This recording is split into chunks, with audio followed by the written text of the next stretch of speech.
ओम शांति। आज हम 3 फरवरी 79 की अव्यक्तवाणी सुनते हैं। आज की वाणी का सार है, सर्व पर रहम करो, वहम और अहम भाव को मिटावो। विश्व कल्याणकारी राज्य भाग्य प्राप्त करने वाली, देव पद प्राप्त करने वाली आत्माओं प्रति बाबा बोले। बाप दादा सभी बच्चों को संपन्न स्वरूप विश्व कल्याणकारी रूप में देख रहे हैं। वर्तमान समय अंतिम स्वरूप व अंतिम कर्तव्य विश्व कल्याण का ही है। इस अंतिम स्वरूप में स्थित रहने के लिए हर एक ब्राह्मण यथाशक्ति पुरुषार्थ कर रहे हैं। लक्ष्य सबका एक ही है, विश्व कल्याण करने का। लेकिन कोई अभी तक स्व कल्याण में ही लगे हुए हैं और कोई स्वदेश के कल्याण करने में लगे हुए हैं। बहुत थोड़े बेहद के बाप समान बेहद अर्थात विश्व की सेवा में अथवा विश्व कल्याणकारी स्वरूप में स्थित रहते हैं। विश्व कल्याणकारी श्रेष्ठ आत्मा की निशानी क्या होगी? तो देखो, बाबा बताते हैं, पहला, विश्व कल्याणकारी जानते हैं कि समय कम है और कार्य महान है, इसीलिए विश्व कल्याणकारी हर सेकंड व संकल्प विश्व कल्याण के प्रति ही लगाएंगे। दूसरा, तन मन और प्राप्त धन सदा विश्व सेवा में अर्पण करेंगे। तीसरा, उनके मस्तक और नयनों में सदा विश्व की सर्व आत्माएं स्मृति व दृष्टि में होंगी कि इन अप्राप्त आत्माओं को भी तृप्त आत्मा कैसे बनाए, भिखारी आत्माओं को संपन्न बनाए, वंचित हुई आत्माओं को संपर्क और संबंध में कैसे लाए। दिन रात बाबा द्वारा शक्तियों का वरदान लेते हुए सर्व को देने वाले दाता होंगे। चौथा, अथक निरंतर सेवाधारी होंगे। प्रोग्राम प्रमाण सेवाधारी नहीं, लेकिन सदा एवर रेडी ऑलराउंडर होंगे। पांचवा, ऐसे विश्व कल्याणकारी अर्थात रहमदिल आत्माएं ही कैसी भी अवगुण वाली आत्मा हो, कड़े संस्कार वाली आत्मा हो, कम बुद्धि वाली आत्मा हो, पत्थर बुद्धि हो, सदा ग्लानि करने वाली आत्मा हो, सर्व आत्माओं के प्रति कल्याणकारी अर्थात लोफुल और लवफुल होंगे। लक्ष्य सभी का एक ही है, लेकिन करते क्या है? चलते चलते रहम के बदले दो बातों में बदल जाते हैं। कोई रहम करने के बदले आत्माओं के वहम भाव पैदा कर देते हैं। यह कभी बदल नहीं सकते, यह है ही ऐसे, सब तो राजा बनने वाले नहीं हैं। इस प्रकार के अनेक वहम भाव रहम को खत्म कर देते हैं। दूसरी बात, रहम भाव के बदले अहम भाव, मैं ही सब कुछ हूँ, यह कुछ नहीं है, यह कुछ नहीं कर सकते हैं, मैं सब कुछ कर सकता हूँ। इस प्रकार के अहम भाव अर्थात मैंपन का अभिमान रहम दिल बनने नहीं देता। यह दोनों बातें बेहद के विश्व कल्याणकारी बना नहीं सकती। इसलिए स्व कल्याण व स्वदेश कल्याण तक रह जाते हैं। विश्व कल्याणकारी बनने का सहज साधन जानते भी हो, लेकिन समय पर भूल जाते हो। कैसे भी अवगुणधारी आत्मा हो, कैसे भी पतित आत्मा व पुरुषार्थहीन आत्मा, दोनों में से कोई भी हो, अज्ञानी पतित आत्मा होंगी और ब्राह्मण परिवार की पुरुषार्थहीन आत्मा होंगी। दोनों आत्माओं के प्रति विश्व कल्याणकारी अर्थात बेहद की दाता आत्मा, विश्व परिवर्तन अधिकारी आत्मा सदा उन आत्माओं की बुराई व कमजोरियों को कल्याणकारी होने के नाते पहले क्षमा करेंगे। जैसे बेहद का बाप बच्चों को क्षमा करते हैं, किस बात पर? बच्चों की बुराई व कमजोरियों को दिल में न समाये क्षमा करते हैं। पूज्य देवता भक्तों पर क्षमा करते हैं। तो विश्व कल्याणकारी मास्टर रचता भी है, विश्व अधिकारी भी है, अर्थात छोटों के आगे बड़ा राजा के समान है, बाप के समान है, पूज्य आत्मा है। इन तीनों संबंध के आधार से बुराई व कमजोरी दिल पर न रख क्षमा करेंगे। उसके बाद ऐसी आत्मा के कल्याण के प्रति सदा हर आत्मा के वास्तविक स्वरूप और गुण को सामने रखते हुए महिमा करेंगे, अर्थात उस आत्मा को अपनी महानता की स्मृति दिलाएंगे। किसके बच्चे हो, किस कुल के हो, संगम युग की विशेषता व वरदान क्या है? बाप का कर्तव्य असंभव को भी संभव करने का है। तुम आत्मा आदिकाल के राजवंशी हो, अब ब्रह्मावंशी हो, मास्टर सर्वशक्तिवान हो, इस प्रकार की महिमा करेंगे जिससे वह आत्मा गुणों को सुनते हुए स्मृति और समर्थि में आए और कमजोरी को व बुराई को मिटाने की हिम्मत में आए। जैसे आज की दुनिया में राजपूत वंश वाले अपने वंश की स्मृति दिलाते तो कमजोर को भी हिम्मत आ जाती, ऐसे विश्व कल्याणकारी कमजोर आत्मा को भी महिमा से महान बना देंगे, अर्थात अपनी रहम दिल की शक्ति से स्वयं को उसके अवगुण धारण नहीं करेंगे, लेकिन उसको भी अपने अवगुण विस्मृत कराए समर्थ बना देंगे। ऐसे समर्थ धरनी बनाने के बाद ऐसी आत्मा प्रति थोड़ी सी मेहनत करने से, वहम भाव और अहम भाव न रखने से ऐसी आत्मा भी परिवर्तन हो जाएगी। कभी भी ब्राह्मण परिवार में कमजोर आत्मा को तुम कमजोर हो नहीं कहना, नहीं तो जैसे शारीरिक कमजोर आत्मा अगर डॉक्टर द्वारा सुने कि मैं तो मरने वाली हूँ तो हार्ट फेल हो जाएगा, ऐसे आप सब भी मास्टर ऑथोरिटी हो, श्रेष्ठ आत्माएं हो, विश्व परिवर्तक हो। आप लोगों के मुख से सदैव हर आत्मा के प्रति शुभ बोल निकलने चाहिए, दिल शिकस्त बनाने वाले नहीं। दिल शिकस्त बनना भी हार्ट फेल होना है। चाहे कितना भी कमजोर हो, उसको इशारा भी देना हो, शिक्षा भी देनी हो, तो पहले समर्थ बनाकर फिर शिक्षा दो। पहले उनकी विशेषता की महिमा करो, फिर उसको आगे के लिए और भी श्रेष्ठ आत्मा बनाने का साधन कमजोरी पर अटेंशन रीति से दिलाओ।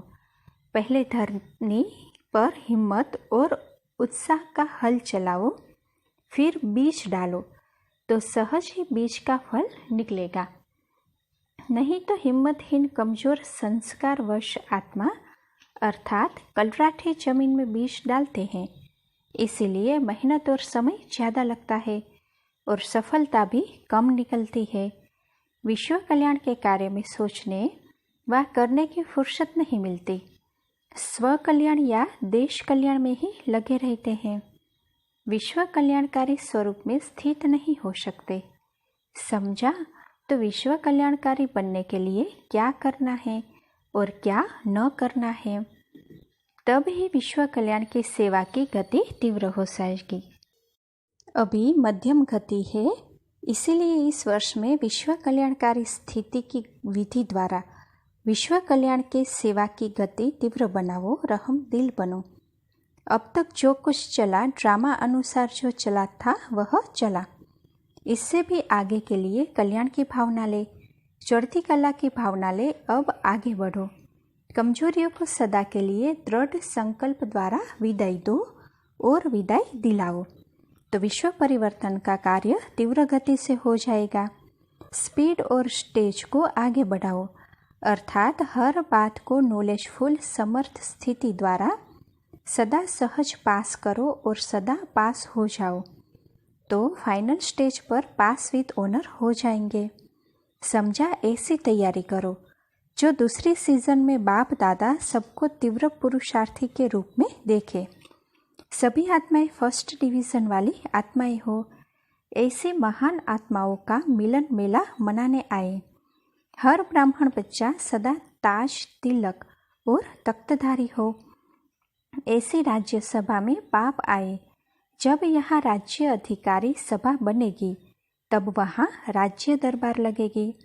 निमंत्रण दिया जाता है तो विशेष आत्माओं के लिए विशेष स्टेज तैयार करनी पड़ती है, तो बाप दादा को भी फिर आने का निमंत्रण देते हो, तो हर एक प्रैक्टिकल संपूर्ण स्टेज तैयार करेंगे तब तो बाप दादा आएंगे।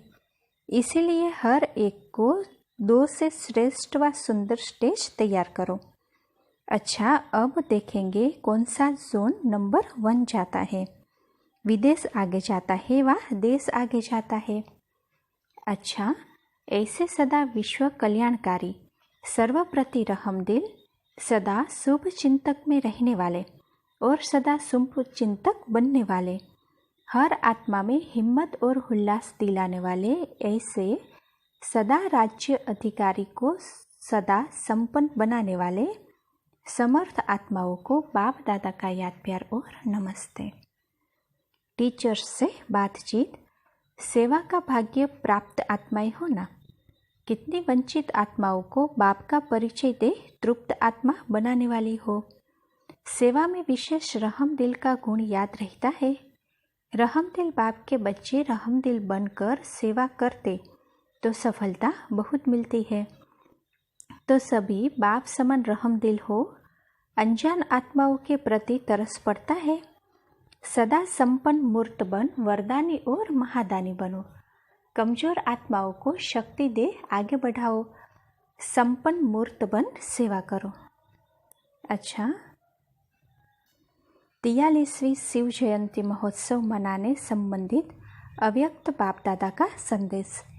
इस शिवरात्रि पर बाप को प्रत्यक्ष करने का कार्य करना है। ऑथोरिटी से निर्भय हो वास्तविक परिचय देना है। इस शिवरात्रि उत्सव मनाने समय सब ऐसा प्रोग्राम रखे जिसमें सबका अटेंशन विश्व के रचयिता तथा जिसके द्वारा पाठ बजाया उस आदिदेव अर्थात साकार ब्रह्मा को पहचाने। यह शिवरात्रि विशेष बाप को प्रत्यक्ष करने वाली नवीनता वाली हो। बोलने समय यह विशेष अटेंशन रहे कि पॉइंट्स में ज़्यादा न जावे, भाषण का लेवल ठीक रहे। पॉइंट्स में ज़्यादा जाने से जो लक्ष्य होता वह खत्म हो जाता। भाषण में शब्द कम हो लेकिन ऐसे शक्तिशाली हो जिसमें बाप का परिचय और स्नेह समाया हुआ हो, जो स्नेह रूपी चुंबक आत्माओं को परमात्मा तरफ खींचे। भाषण का स्थूल रूप तो अनेक लोग जानते हैं, लेकिन हर एक के भाषण में रूहानी नशा हो, शब्दों में परमात्मा स्नेह हो, मस्तक में बाप के प्रत्यक्षता की चमक हो, तब बाप का साक्षात्कार सभी को करा सकेंगे। यह शिवरात्रि प्रत्यक्षता की शिवरात्रि करके मनाओ। सबका अटेंशन जाए यह कौन है और किसके प्रति संबंध जोड़ने वाले हैं। सब अनुभव करे कि जो आवश्यकता है वह यहाँ से ही मिल सकती है। सब सुखों के खान की चाबी यहाँ ही मिलेगी। अच्छा, सभी शिवरात्रि पर विश्व कल्याणकारीपन सेवा में उपस्थित होने वाले हवनहार सफलता के सितारों को याद पार। पार्टियों से मुलाकात है। पहला, स्वस्थिति की सीट पर रहने से परिस्थितियों पर विजय। सदा मास्टर सर्वशक्तिवान की स्थिति में स्थित हो, हर प्रकार की परिस्थितियों के ऊपर विजय रहते हो। जब तक स्वस्थिति शक्तिशाली नहीं होगी तो परिस्थिति के ऊपर विजय नहीं होगी। परिस्थिति प्रकृति द्वारा आती है, इसीलिए परिस्थिति रचना हो गई और स्वस्थिति वाला रचता है। तो सदा रचना के ऊपर विजय होती है ना। अगर रचता रचना से हार खा ले तो उसे रचता कहेंगे। तो प्रकृति द्वारा आई हुई परिस्थितियाँ रचना है। तो मास्टर रचता अर्थात मास्टर सर्वशक्तिवान कभी हार खा नहीं सकते, असंभव है। अगर अपनी सीट छोड़ते हो तो हार होती है। सीट पर सेट होने वाले में शक्ति होती। सीट छोड़ी तो शक्तिहीन। तो मास्टर रचता की सीट पर सेट रहना है। सीट के आधार पर शक्तियाँ स्वतः आएगी, नीचे नहीं आना। नीचे है ही देह अभिमान रूपी माया की धूल। नीचे आएंगे तो धूल लग जाएगी, अर्थात शुद्ध आत्मा से अशुद्ध हो जाएंगे। बच्चा भी अगर स्थान से नीचे आ जाता है तो मेला हो जाता है। बच्चे के लिए भी अटेंशन रखते हैं मेला न हो जाए। तो देहभान में आना अर्थात मेला होना। आप शुद्ध आत्मा हो, शुद्ध पर अगर जरा भी मिट्टी लग जाए तो स्पष्ट दिखाई देती। जरा भी देह अभिमान की मेल आप शुद्ध आत्माओं में स्पष्ट दिखाई देगी। बार बार देहभान में आना अर्थात मिट्टी में खेलना व मिट्टी खाना। तो ऐसे तो नहीं होना। कभी पिछले संस्कार तो नहीं आ जाते। जब मरजीवा हो गए तो पिछला सब खत्म हुआ। मरजीवा अर्थात ब्राह्मण जीवन। ब्राह्मण कभी मिट्टी से नहीं खेलेंगे। यह तो शूद्रपन की बातें हैं। तो सदा बाप की याद की गोदी में रहो। याद ही याद है। लाडले बच्चों को माँ बाप गोद में रखते, मिट्टी में नहीं जाने देते। तो आप लाडले बच्चे हो ना, तो मिट्टी में नहीं खेल सकते। रत्नों से खेलते रहो। मिट्टी में खेलने वाले बाप के बच्चे हो नहीं सकते। रॉयल बाप के बच्चे मिट्टी से नहीं खेलते, तो सबसे बड़े से बड़े बाप के बच्चे सदा ज्ञान रत्नों से खेलने वाली श्रेष्ठ आत्माएं ऐसे हो ना। अच्छा, कैसे भी परिस्थिति हो, लेकिन सदा बाप का साथ स्मृति में रहे तो माया जीत बाप को साथी बनाने से विजय रत्न हो जाएंगे। बाप का साथ याद रहे तो सदा खुश और सदा निर्विघ्न रहेंगे। एक से डबल बन गए तो सदा महावीर रहेंगे, निर्भय रहेंगे। बाप का साथ होने से माया जीत बन जाएंगे। अच्छा, प्राण प्यारे अव्यक्त बाप दादा की व्यक्तिगत मुलाकात। बंगाल, बिहार जोन। पहला, उड़ीसा। जितना वृद्धि को पाता जाए उतना सेवा का इनाम मिलता है। जो जितनी आत्माओं को बाप का परिचय देने के निमित्त बनते हैं, उतना ही अभी भी खुशी की प्राप्ति होती है और भविष्य में भी राज्य पद की प्राप्ति होती है। वर्तमान और भविष्य दोनों ही काल श्रेष्ठ बन जाते हैं। ऐसा श्रेष्ठ कार्य जिससे दोनों काल श्रेष्ठ हो जाए तो कितना करना चाहिए। लौकिक में भी किसी कार्य में फायदा अधिक होता है तो दिन रात लग जाते हैं। यह तो सबसे श्रेष्ठ बिजनेस है। 21 जन्म के लिए सौदा करते हो। इस सीजन में इतना जमा कर लेते हो जो फिर आराम से खाते रहेंगे। कितनी बड़ी लॉटरी मिलती है।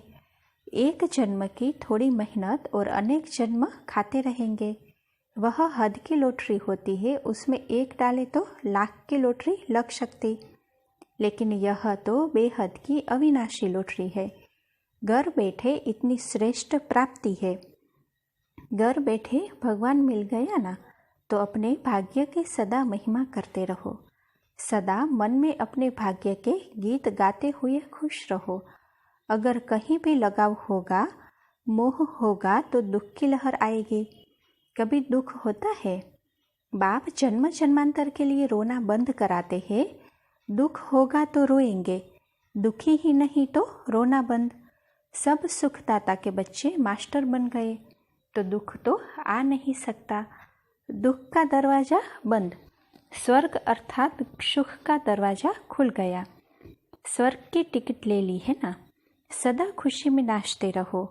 खुशी होगी तो दूसरे भी आपको देखकर खुश होंगे और बाप के समीप आएंगे। आपकी खुशी बाप का परिचय देगी। कभी भी वियोग में नहीं आना, सदा योगी। संगम युग पर विशेष प्राप्ति बाप से मिलन मनाने की है।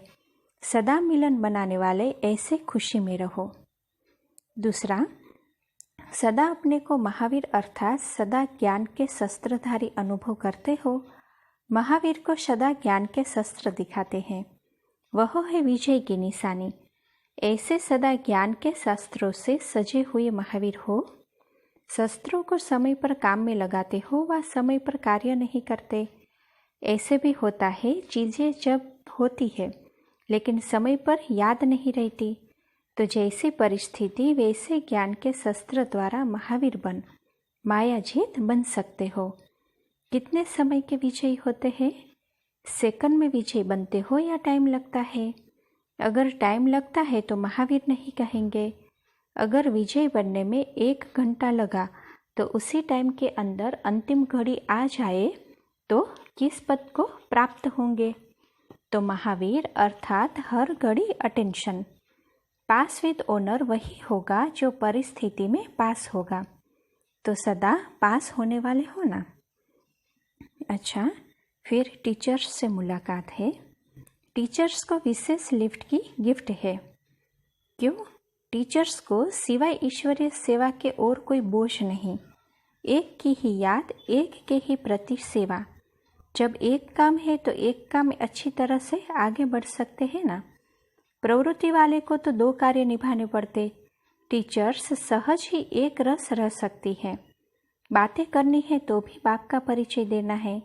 कर्मणा सेवा करनी है तो भी बाप ने जिसके निमित्त बनाया। तो टीचर्स को नेचुरल गिफ्ट मिली हुई है। इस गिफ्ट का लाभ उठाते रहो। टीचर्स अर्थात डबल लाइट, निमित्त बनकर चलना अर्थात डबल लाइट तो सदा इसी स्थिति का अनुभव होना चाहिए। करण करावन हार करा रहे हैं, मैं निमित्त हूँ तब सफलता होती है। मैंपन आया अर्थात माया का गेट खुला। निमित्त समझा अर्थात माया का गेट बंद हुआ। निमित्त समझने से माया जीत भी बन जाते हैं, डबल लाइट भी बन जाते, सफलता भी मिल जाती। तो टीचर्स को यह लिफ्ट है, जितना लाभ उठाना चाहो उतना उठा सकती हो। तो टीचर्स को चेक करना चाहिए हमारा नंबर क्या है। अच्छा, ओम शांति।